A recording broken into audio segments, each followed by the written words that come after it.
वालेकुम। आज हमारा टॉपिक है एनाटमी ऑफ एब्डोमेन। ठीक है, तो आज हम एब्डोमेन की एनाटमी पढ़ेंगे, जिसमें हम इसके फेशियस पढ़ लेंगे और मसल्स पढ़ेंगे। ठीक है, तो सबसे पहले मैं आपको एब्डोमेन का सुपरफिशियल मार्जिन्स बता देती हूँ कि कौन कौन सी चीज़ों ने इसको सराउंड किया होता है, रिलेशंस क्या क्या हैं। ठीक है, the region of the body bounded by the following organ. Superiorly इसके थॉरिक्स होता है, ठीक है। इन्फीरियरली पेल्विस और पेरिनियम रीजन होता है। पोस्टीरियर इन्फीरियरली इसकी बैक होती है और इन्फीरियर लेटरली लोअर लिम्स होते हैं। ठीक है, ये तो आप लोगों को पता ही है कि एब्डोमिनल कैविटी कौन सी होती है। इस डायग्राम में जो येलो कलर में दिखाया हुआ है ये एब्डोमेन है। ठीक है, उसके बाद बोनी लैंडमार्क्स ऑफ द एब्डोमेन आप लोग अगर देखते हैं तो बोनी लैंडमार्क्स कौन कौन से हैं। सुपीरियरली इसकी जिफाइड प्रोसेस होता है, ठीक है, जो एक्स से शो हुआ हुआ है इस डायग्राम में। और कोस्टल मार्जिन से इसके कौन कौन से हैं, 7th to 11th costal cartilages ने इसको साइड से सराउंड किया हुआ होता है। ठीक है, फिर इन्फीरियरली इसके प्यूबिक बोन्स होती हैं और पोस्टीरियरली इसके L1 to L5 lumbar vertebras होते हैं। ठीक है, फिर एब्डोमिनल कैविटी क्या होती है, एब्डोमिनो पेल्विक कैविटी भी उसको कहते हैं। ये थोरेसिक डायफ्राम और पेल्विक डायफ्राम के बीच में एक कैविटी होती है। ठीक है, उसको एब्डोमिनो पेल्विक कैविटी कहते हैं या एब्डोमिनल कैविटी कहते हैं। ठीक, अब upper part is under cover of osteocartilaginous thoracic cage. ठीक है, अब इस कैविटी का जो अपर पार्ट होता है उसको किसने कवर किया हुआ होता है, ऑस्टियोकार्टिलेजिनियस थोरेसिक केज ने कवर किया हुआ होता है। ठीक है, जो कार्टिलेजेस होती हैं ऊपर वाली उन्होंने। और इसके अंदर, इस कैविटी के अंदर कौन कौन से ऑर्गन्स होते हैं, डाइजेस्टिव ऑर्गन्स होते हैं, urogenital, endocrine and vascular structures होती हैं। ठीक है, फिर एब्डोमिनो पेल्विक रीजन्स को देखते हैं तो इसको हम 9 रीजन्स में डिवाइड किया हुआ होता है। ठीक है, इस कैविटी को, जिसमें सबसे जो सेंटर वाला है अम्बलाइकल रीजन है। ठीक है, जहाँ पे आपकी एम्बलाइकस प्रेजेंट होती है। अम्बलाइकस के बिल्कुल ऊपर एपिगैस्ट्रिक रीजन है जहाँ पे स्टमक प्रेजेंट होता है। ठीक है, फिर एपिगैस्ट्रिक के राइट पे राइट हाइपोकॉन्ड्रिक रीजन कहते हैं। ठीक है, क्योंकि ये कोस्टल कार्टिलेजेस से नीचे प्रेजेंट होता है, कॉन्ड्रिक रीजन से नीचे प्रेजेंट होता है, तो उसको राइट हाइपोकॉन्ड्रिक रीजन का नाम दिया हुआ है। ठीक है, इसी तरह से लेफ्ट साइड वाले को लेफ्ट हाइपोकॉन्ड्रिक रीजन का नाम दिया हुआ है। फिर अम्बलाइकल रीजन के बिल्कुल साइड्स पे क्या है, राइट और लेफ्ट लंबर रीजन्स हैं। ठीक है, फिर आपका प्यूबिक रीजन है जिसको क्या भी बोलते हैं, हाइपोगैस्ट्रिक रीजन भी बोलते हैं। ठीक है, और फिर दोनों साइड्स पे क्या है, राइट और लेफ्ट इलियक रीजन्स हैं। ठीक, इसके बाद फिर आपके एब्डोमिनो पेल्विक क्वाड्रेंट्स हैं। अब रीजन्स इसके 9 थे। ठीक है, और क्वाड्रेंट्स कितने हैं, 4 क्वाड्रेंट्स हैं। राइट अपर क्वाड्रेंट है, राइट लोअर क्वाड्रेंट है, लेफ्ट अपर क्वाड्रेंट है और लेफ्ट लोअर क्वाड्रेंट है। ठीक है, इसको क्वाड्रेंट्स में डिवाइड किया हुआ होता है। जब भी सर्जिकली ये क्वाड्रेंट्स और रीजन्स बहुत ज़्यादा इंपॉर्टेंट होते हैं। ठीक है, जब भी आपने किसी ऑर्गन की सर्जरी करनी होती है या किसी ऑर्गन को रिमूव करना होता है या ट्रांसप्लांट करना होता है, तो इन रीजन्स का और इन क्वाड्रेंट्स का बहुत अच्छे से सर्जन्स को पता होना चाहिए। ठीक है, क्योंकि इसी के थ्रू फिर वो कट और सब कुछ करवाते हैं। ठीक है, अच्छा, अब एब्डोमिनो पेल्विक रीजन के ऑर्गन्स कौन कौन से हैं तो आप देख लें, यहाँ पे हर एक रीजन में ऑर्गन्स बता दिए हैं। ठीक है, राइट हाइपोकॉन्ड्रिक रीजन में लिवर और गॉल ब्लैडर बता दिए। ठीक है, एपिगैस्ट्रिक रीजन में एक स्टमक है। इसी तरह लेफ्ट हाइपोकॉन्ड्रिक रीजन में डायफ्राम बताया हुआ है। ठीक है, हर एक रीजन के ऑर्गन्स बताए हुए हैं। यहाँ पे राइट लंबर रीजन में क्या है, ascending colon of large intestine है। ठीक है, बिल्कुल सेंटर में अम्बलाइकस के नीचे स्मॉल इंटेस्टाइन है। फिर इसी तरह से लेफ्ट लंबर रीजन में descending colon of large intestine है। ठीक है, फिर अपेंडिक्स आपका प्यूबिक रीजन में है। ठीक है, थोड़ा right side of the pubic region पे है। सीकम आपका राइट इंग्वाइनल रीजन में है। ठीक है, इसी तरह से initial part of the Kolhan जो है, सिग्मॉइड कोलान, वो आपका लेफ्ट इंग्वाइनल रीजन में प्रेजेंट है और यूरिनरी ब्लैडर आपका प्यूबिक रीजन में प्रेजेंट है। ठीक है, तो हर एक रीजन के हवाले से आपको एब्डोमिनो पेल्विक रीजन के ऑर्गन्स बता दिए हैं। ठीक, फिर इसके बाद हम लोग स्किन को डिस्कस करते हैं, एब्डोमेन की स्किन को। ठीक है, एब्डोमेन की स्किन जो होती है वो लूजली अटैच्ड होती है सुपरफिशियल फेशिया के ऊपर, एक्सेप्ट एट द अम्बलाइकस। ठीक है, अम्बलाइकस में क्या होती है कि वो आपके डी फेशिया के साथ अटैच्ड होती है स्किन। अच्छा, अब फिर वेरीज इन टेक्सचर, हर एक में ये इसका टेक्सचर डिफरेंट होता है। किसी में रिंकल्ड होती है, किसी में रफ होगी, किसी में स्मूथ होगी, किसी में स्कार्स होंगे। ठीक है, और फ्रंट पे ये थिक होती है और बैक पे फ्रंट पे थिन होती है और बैक पे थिक होती है। ठीक है, और इसमें फिर हर एक एज, सेक्स और रेस के हवाले से इसमें डिस्ट्रीब्यूशन ऑफ हेयर्स भी वेरीज करते हैं। ठीक है, इसी तरह से इसके ऊपर नेचुरल टेंशन लाइंस होती हैं जो हॉरिजेंटली रन करती हैं अराउंड द बॉडी वॉल। ठीक है, फिर फेशियाज इसके फेशिया को डिस्कस करते हैं। तो फेशिया का के लिए एक लैटिन वर्ड है पेनिकुलाए, जिसका मतलब होता है एप्रन। ठीक है, फेशिया ने एक एप्रन की तरह आपकी एब्डोमिनल कैविटी को कवर किया हुआ होता है। इसके अंदर फैटी टिश्यूज़ होते हैं और फाइब्रस कनेक्टिव टिश्यूज़ होते हैं आपके फेशिया के अंदर। ठीक है, इसकी दो लेयर्स होती हैं, सुपरफिशियल और डीप फेशियाज होते हैं। ठीक है, डीप फेशियाज ने मसल्स को कवर किया हुआ होता है और सुपरफिशियल जो है वो directly under the skin present होता है। और बिल्कुल उसी तरीके से होता है जिस तरह बाकी सारे आपकी स्किन के एरियाज़ में फेशियाज होते हैं, कि उसमें वेरियस अमाउंट ऑफ फैट होता है। और लेकिन एब्डोमिनल कैविटी के ऊपर फैट लेयर थोड़ी ज़्यादा होती है। ठीक है, major site of fat storage है। फिर excessive fat deposition in the lower anterior abdominal wall. ठीक है, मॉर्बिड ओबेसिटी। अब कहते हैं कि लोअर एंटीरियर एब्डोमिनल वॉल के अंदर फैट डिपोजिशन ज़्यादा होती है। ठीक है, जिसमें अगर आप ओबीस लोगों को देखें तो उनका लोअर एब्डोमिनल रीजन जो होता है वो ज़्यादा प्रोट्रूटेड होता है, बाहर की तरफ निकला हुआ होता है। तो इसी वजह से होता है कि वहाँ पे फैट लेयर ज़्यादा होता है, इसलिए इसको कहते हैं कि मॉर्बिड ओबेसिटी में ये ज़्यादा होता है। ठीक है, उसके बाद सुपरफिशियल फेशिया को अगर हम डिस्कस करते हैं तो superior to the umbilicus consistent with other regions. ठीक है, जैसे बाकी रीजन्स में जिस तरीके से सुपरफिशियल फेशिया होता है, इसमें भी उसी तरीके से होता है। एम्ब्लाइकस के ऊपर बाकी बिल्कुल उसी तरीके से होता है, लेकिन एम्ब्लाइकस के नीचे अगर आप देखते हैं तो इसके बीच में, सुपरफिशियल फेशिया के बीच में कोलेजन और इलास्टिक फाइबर्स भी मौजूद होते हैं। फैट्स के साथ साथ कोलेजन और इलास्टिक फाइबर्स भी होते हैं जो उसको सपोर्ट करते हैं। ठीक है, इसी तरह इसकी दो लेयर्स होती हैं। ठीक है, सुपरफिशियल फेशिया की दो लेयर्स हैं। आगे से फर्दर एक सुपरफिशियल फैटी लेयर है जिसको कैंपर्स फेशिया कहते हैं। ठीक है, वो बिल्कुल नॉर्मल उसी तरह से है जिस तरह फैट की लेयर होती है। ठीक है, और एक डीप लेयर होती है, डीप मेम्ब्रेनस लेयर होती है जिसको स्कारपास फेशिया कहते हैं। ठीक है, अब दो फेशिया से सुपरफिशियल और डीप फेशियस हैं। अब सुपरफिशियल में फिर आगे से फर्दर दो टाइप्स हैं, और ये दो टाइप्स जो हैं ये भी अम्लाइकस के नीचे वाले फेशिया में प्रेजेंट होंगी। ऊपर वाला नॉर्मली जैसे through out the body fascia होता है सुपरफिशियल फेशिया, वैसा ही होगा। अच्छा, फिर अब कहते हैं जो डीप लेयर है वो कंटिन्यू होती है पेरिनियम तक।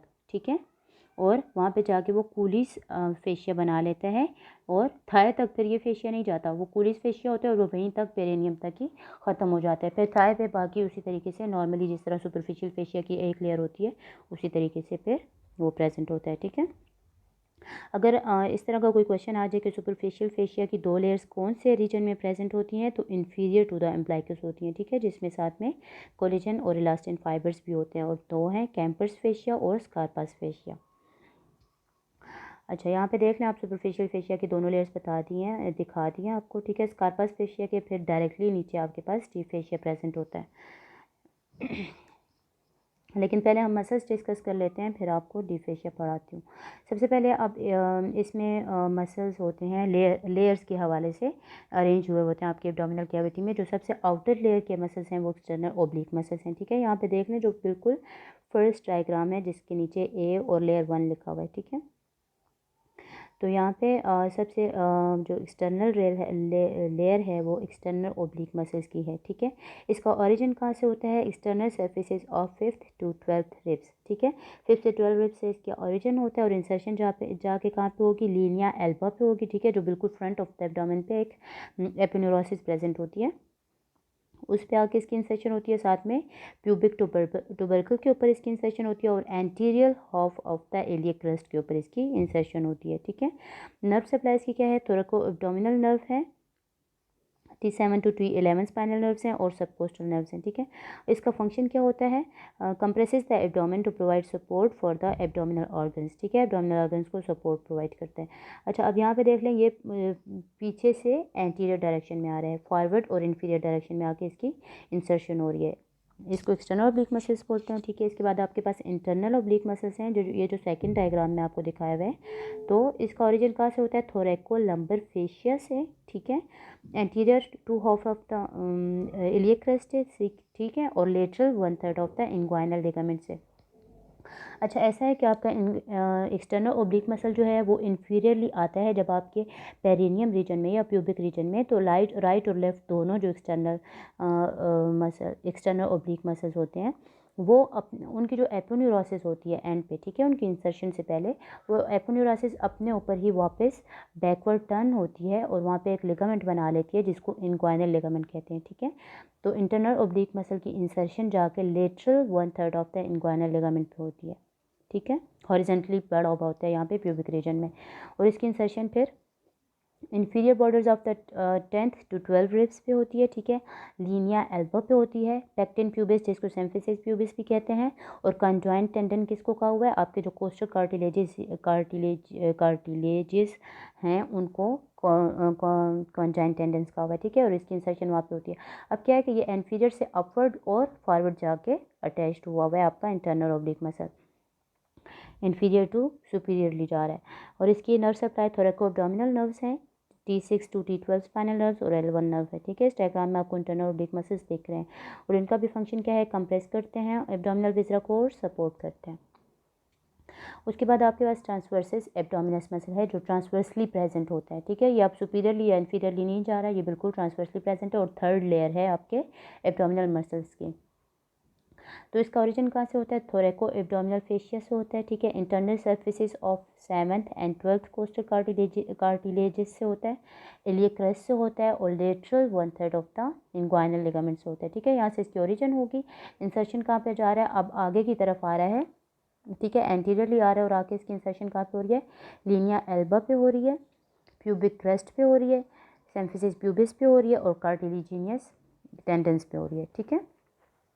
नर्व सप्लाई इसकी क्या है, थोरैको एब्डोमिनल नर्व्स हैं, T6 to T12 anterior ramus of the spinal nerves, ठीक है, और साथ में L1 नर्व इसकी नर्व रूट है और इसका भी एक्शन सेम वही है, कंप्रेसेस एंड सपोर्ट्स एब्डोमिनल विसरा। यहाँ पे देख लें जो ये लेयर 3 दिखाई हुई है डायग्राम में सी नंबर पे, तो यहाँ पे ये पोस्टीरियर से एंटीरियर डायरेक्शन में आ रहा है और बिल्कुल ट्रांसवर्सली अरेंज है ये मसल, ठीक है। उसके बाद आपके पास रेक्टस एब्डोमिनस मसल है, तो यहाँ पे जो 4th डायग्राम है डी वाली, इसमें रेक्टस एब्डोमिनस मसल दिखाया हुआ है जो बिल्कुल एंटीरियर डायरेक्शन में एक बैंड की तरह प्रेजेंट होता है, राइट साइड पे भी एक बैंड होता है और लेफ्ट साइड पे भी एक बैंड होता है और बीच में फिर लीनिया एल्बो होते हैं, इन दोनों रेक्टस एब्डोमिनस मसल के बीच में लीनिया एल्बो प्रेजेंट होता है, ठीक है। ओरिजिन इसकी सिम्फिसिस प्यूबिस से हो रही है और प्यूबिक क्रस्ट से हो रही है, ठीक है। इंसर्शन जाके कहाँ पे हो रही है, ज़िफाइड प्रोसेस पे, ठीक, और 5th to 7th costal cartilages पे जाके इसकी इंसर्शन हो रही है। इसकी नर्व सप्लाई भी थोरैको एब्डोमिनल नर्व्स हैं, T6 to T12 spinal nerves हैं। इसका एक्शन क्या है कि जब ये कॉन्ट्रैक्ट होगा तो ट्रंक को फ्लेक्स करेगा, इसके साथ साथ ये compresses and supports abdominal organs या विसरस और साथ में पेल्विक टिल्टिंग को प्रिवेंट करता है, क्योंकि ये सिम्फिसिस प्यूबिस से ऊपर की तरफ आ रहा है, पेल्विस को ये फिर सपोर्ट करके पीछे की तरफ ही रखेगा, उसकी एंटीरियर टिल्टिंग को ये प्रिवेंट करेगा, ठीक है। ये तो आपके मसल्स हो गया। अब इसमें डीप फेशिया आप लोग देख लें, सुपरफिशियल फेशिया इस डायग्राम में देखें, सुपरफिशियल फेशिया उसके बाद डीप फेशिया, ठीक है। डीप फेशिया जो है वो हर एक मसल के बीच में भी प्रेजेंट है, ठीक है, और फिर डायरेक्टली ओवर द विसरस भी प्रेजेंट है। यहाँ पे देख लें डीप फेशिया असल में है क्या, डेंस कनेक्टिव टिश्यू लेयर है devoid of fat that covers the muscles and their aponeurosis, ठीक है। अब इसमें फैट नहीं होता, ये मसल्स को और उनके एपिन्यूरोसिस को कवर करता है। इसकी 3 लेयर्स हैं, सुपरफिशियल, इंटरमीडिएट और डीप, ठीक है। सुपरफिशियल लेयर कहाँ पे होगी, जो डायरेक्टली सुपरफिशियल फेशिया के नीचे प्रेजेंट है। इंटरमीडिएट क्या होगी, जो हर एक मसल लेयर के बीच में प्रेजेंट है। और डीप लेयर कौन सी होगी, जो विसरास को कवर कर रही है, वो डीप लेयर है, ठीक है। अच्छा, अब इसके बाद आप एक मसल है पैरामिडियालिस मसल, ये स्मॉल इनसिग्निफिकेंट मसल होता है, बहुत स्मॉल मसल होता है ये, और 20% ऑफ पीपल में ये एब्सेंट होता है। ओरिजिन इसका कहाँ से होता है, प्यूबिक क्रस्ट से और प्यूबिक सिम्फिसिस से। इंसर्शन इसकी लीनिया एल्बा पे होती है जाके, ठीक है। इस डायग्राम में आपको पैरामिडियालिस मसल दिख रहा है। नर्व सप्लाई इसकी कोस्टल नर्व है और एक्शन क्या है, टेंसेस द एब्डोमेन, एब्डोमेन को टेंस और मतलब कंप्रेस करके रखते हैं, ठीक है। उसके बाद आपके पास आता है रेक्टस शीट। अच्छा, रेक्टस शीट जो है ये मोस्ट इम्पॉर्टेंट टॉपिक है आपका। ये असल में क्या होता है कि आपका जो इंटरनल ओब्लिक मसल होता है वो उसके जो फेसिकुलाइज होते हैं, मसल के जो फाइबर्स होते हैं वो डिवाइड हो जाते हैं 2 में, एंटीरियर और पोस्टीरियर में, और वो अपने बीच में रेक्टस एब्डोमिनस मसल को सराउंड कर लेते हैं एंटीरियरली और पोस्टीरियरली। तो इस चीज़ को रेक्टस शीट कहते हैं, ठीक है। A strong incomplete fibrous compartment है, formed by decussation and intervening of the flat abdominal muscles, ठीक है, कि उनके जो एब्डोमिनल मसल्स हैं उनके जो फाइबर्स हैं उनकी डेकेसेशन होती है, इंटरवीनिंग होती है, तो उसकी वजह से रेक्टस शीट बनती है। अब कहते हैं इंटरनल ओब्लिक मसल जो second layer of the abdominal muscles हैं उसमें उसकी जो एपोन्यूरोसिस है वो स्प्लिट हो जाती है 2 लेयर्स में, ठीक है। इंटरनल ऑब्लिक मसल्स की एपोन्यूरोसिस 2 लेयर्स में स्प्लिट हो रही है, एंटीरियर और पोस्टीरियर पे, ठीक है, और उसने अपने बीच में रेक्टस एब्डोमिनस मसल को कवर किया हुआ होता है, ठीक। अच्छा, अब यहाँ पे देख लें आप ट्रांसफर सेक्शन अगर आप लेते हैं किसी भी पर्सन का रेक्टस शीट को देखने के लिए, तो एंटीरियर वॉल जब आप देखेंगे, एंटीरियर वॉल पे क्या होगा, ऊपर एक्सटर्नल ऑब्लिक मसल है, साथ में क्या है, anterior layer of the internal oblique muscle, ठीक है। फिर पोस्टीरियर वॉल में क्या होगा, posterior layer of the internal oblique muscle होगी और साथ में ट्रांसवर्सिस एब्डोमिनस मसल होगा, ठीक है। यहाँ पे देख लें इस डायग्राम में जो बी नंबर पे दिखाया हुआ है, यहाँ पे सबसे ऊपर एक्सटर्नल ऑब्लिक मसल है, ठीक है। ये एक साइड के मसल्स दिखाए हुए हैं, दोनों साइड के मसल्स नहीं दिखाए हुए, ये आपके राइट साइड के मसल्स हैं, ठीक है। सबसे पहले एक्सटर्नल ऑब्लिक मसल्स हैं, फिर उसके बाद इंटरनल ऑब्लिक मसल्स हैं जो 2 में डिवाइड हो रहा है और बीच में उसने रेक्टस एब्डोमिनस मसल को सराउंड किया हुआ है और उसके नीचे फिर ट्रांसवर्सिस मसल है। अब ये इसको सराउंड कर रहे हैं और आगे आके ये फिर बीच में बिल्कुल आपका जो एब्डोमिनल कैविटी का सेंटर है वहाँ पे आके ये सारी एपोन्यूरोसिस मिल रही हैं, तो और क्या बना रही हैं, लीनिया एल्बा बना रही हैं, ठीक है। अब इस लीनिया एल्बा के बाद दूसरी साइड के जो मसल्स हैं वो भी इसी तरीके से उस साइड के रेक्टस एब्डोमिनस मसल को कवर करके आएंगे और वो भी इधर आके लीनिया एल्बा पे कवर कर लेंगे, ठीक है। तो इस तरीके से ये भी जो स्ट्रक्चर है क्या है, रेक्टस शीट है आपको। All aponeurosis fuse in the midline linea alba, ठीक है। In the midline it contains the umbilical ring, ठीक है, a defect where the fetal umbilical vessels pass to the placenta। अब ये umbilical ring का बता दिया, ठीक है। अम्बलाइकस के बिल्कुल ऊपर एक अम्बलाइकल रिंग होता है जहाँ से क्या होता है कि फीटल अम्बलाइकल वेसल्स पास हो रही होती है, प्लेसेंटा में जा रही होती है, ये तो आप लोगों को पता है, ठीक है। अच्छा, splitting of internal oblique lateral to rectus abdominis muscle, तो वहाँ पे क्या होता है, अच्छा अब जिस पॉइंट पे इंटरनल ऑब्लिक मसल स्प्लिट हो रहा है रेक्टस एब्डोमिनस मसल के लेटरली, जहाँ पे ये स्प्लिट हो रहा है वहाँ पे एक लाइन फॉर्म हो जाती है आपकी स्किन के ऊपर, जिसको क्या कहते हैं, सेमील्यूनर लाइन कहते हैं, ठीक है। अच्छा, उसके बाद फिर आपके पास आता है posterior walls and slightly below the umbilicus, ठीक है। अब अम्बलाइकस के नीचे जो पोस्टीरियर वॉल है रेक्टस शीट की वो एंड हो जाती है, ठीक है, और वहाँ पे वो क्या बनाती है, arcuate line of the Douglas बनाती है। यहाँ पे इस डायग्राम में आप देख लें तो आपको मेंशन किया हुआ है ये जो एक रेड कलर की आर्टरी जा रही है, इन्फीरियर एपिगैस्ट्रिक आर्टरी, इसके बिल्कुल नीचे आर्कुएट लाइन दिखाई हुई है, ठीक है। तो यहाँ पे पोस्टीरियर वॉल रेक्टस शीट की एंड करती है और arcuate line of the Douglas बनाती है, ठीक है। उसके बाद आपके पास the rectus abdominis muscle is covered by the transversalis fascia posteriorly, ठीक है। और पोस्टीरियरली अब रेक्टस एब्डोमिनस मसल को किसने कवर किया हुआ होता है, इस फेशिया ने कवर किया हुआ होता है, ठीक है। अच्छा, अब यहाँ पे आप abdominal wall muscles rectus sheet को अगर आप देखें, अच्छा यहाँ पे आप ट्रांसवर्स सेक्शन लिया हुआ है, ठीक है, और आपको लेफ़्ट साइड की रेक्टस शीट दिखाई हुई है, ठीक है। किसी भी पर्सन का ट्रांसफर सेक्शन ले लिया है और हेड वाली साइड से आप ये मसल्स देख रहे हैं, ठीक है। अब कहते हैं कि कोस्टल मार्जिन से पहले पहले जहाँ पे अभी एब्डोमिनल कैविटी स्टार्ट नहीं हुई है वहाँ पे क्या है कि एक्सटर्नल ऑब्लिक मसल ऊपर से ही पास होकर मिड लाइन की तरफ जा रहा है, ठीक है। मैंने आपको ये पहले एक्सटर्नल ऑब्लिक मसल्स चेस्ट में थोरेसिक वॉल में पढ़ाए हुए हैं, ठीक है।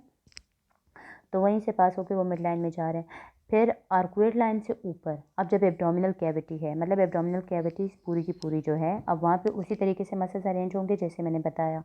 सबसे ऊपर एक्सटर्नल ऑब्लिक मसल्स हैं, फिर नीचे इंटरनल ऑब्लिक मसल्स हैं, ठीक है, जो 2 में डिवाइड हो रहे हैं और बीच में रेक्टस एब्डोमिनस मसल को उन्होंने सराउंड किया हुआ है और उसके नीचे ट्रांसवर्सस एब्डोमिनस मसल है और नीचे फेशिया है। ये सारे ये एपोन्यूरोसिस मिड लाइन में जाके फ्यूज़ हो गई और लीनिया एल्बा में, ठीक है, लीनिया एल्बा के पॉइंट पे, और दूसरी साइड से फिर दूसरी रेक्टस शीट इसी तरीके से आएगी और वो भी यहाँ पे फ्यूज़ हो जाएगी। अब आर्कुएट लाइन के बाद जहाँ पे अब एब्डोमिनल कैविटी ख़त्म होने वाली है, ठीक है, तो वहाँ पे क्या है कि सारे के सारे जो एपोन्यूरोसिस हैं सारे मसल्स की वो रेक्टस एब्डोमिनस मसल के सुपीरियरली जा रही हैं और आगे जाके लीनिया एल्बा पे फ्यूज़ हो रही हैं, ठीक है। अब कहते हैं कि जस्ट अबव प्यूबिस, अब प्यूबिस से ऊपर क्या है, अब प्यूबस से ऊपर दोनों बता दिया, रेक्टस एब्डोमिनस राइट साइड का भी और लेफ्ट साइड का भी, ये दोनों दिखा दिए हैं। अब उसमें क्या है कि इस साइड से भी सारे मसल्स रेक्टस एब्डोमिनस मसल के वो सुपीरियरली जा रहे हैं और पिछली साइड से भी सारे मसल्स सुपीरियरली जा रहे हैं। नीचे की तरफ क्या है, ट्रांसवर्सैलिस फेशिया है, ठीक है, और वो आप बीच में आके फ्यूज़ हो जाएंगे मिड लाइन में। अच्छा, फिर कंटेंट्स ऑफ रेक्टस शीट हैं, तो रेक्टस शीट के अंदर कौन कौन से कंटेंट्स होते हैं? रेक्टस एब्डोमिनस मसल होता है, ठीक है। इसके अलावा पैरामिडालिस मसल होता है जो प्यूबिस से थोड़ा ऊपर प्रेजेंट होता है, ठीक है। इसी तरह से superior and inferior epigastric vessels होती हैं, ठीक है। इस डायग्राम में आपको आर्टरीज तो दिखाई हुई हैं, और साथ में क्या है, इंटरकोस्टल नर्व्स होती हैं T7 to T11, ठीक है। और एब्डोमिनल मसल का फंक्शन क्या है? Form a strong expandable support for the wall, ठीक है। Support organs from injuries, compress to increase intra abdominal pressure to facilitate expulsion, ठीक है। अब क्या है कि इंट्रा एब्डोमिनल प्रेशर को ये इंक्रीज़ करते हैं ये मसल्स। एक तो किसके लिए, किस में ये हेल्प करते हैं? जब इंट्रा एब्डोमिनल प्रेशर आपका इंक्रीज़ होगा तो उसमें क्या होगा कि जो आपका डायफ्राम है वो अपवर्ड जाएगा और आपको एक्सपायरेशन में हेल्प होगी, ठीक है। तो इस चीज़ में हेल्प करते हैं। दूसरा क्या है कि इंट्रा एब्डोमिनल मसल जब भी आप करते हो तो ये आपको एक्सक्रीशन में हेल्प आउट करते हैं, ठीक है। उसके बाद क्या है, move trunk to maintain posture और असिस्ट इन ब्रीथिंग, ठीक है। ये सारे एब्डोमिनल मसल के फंक्शंस हैं। Thank you so much.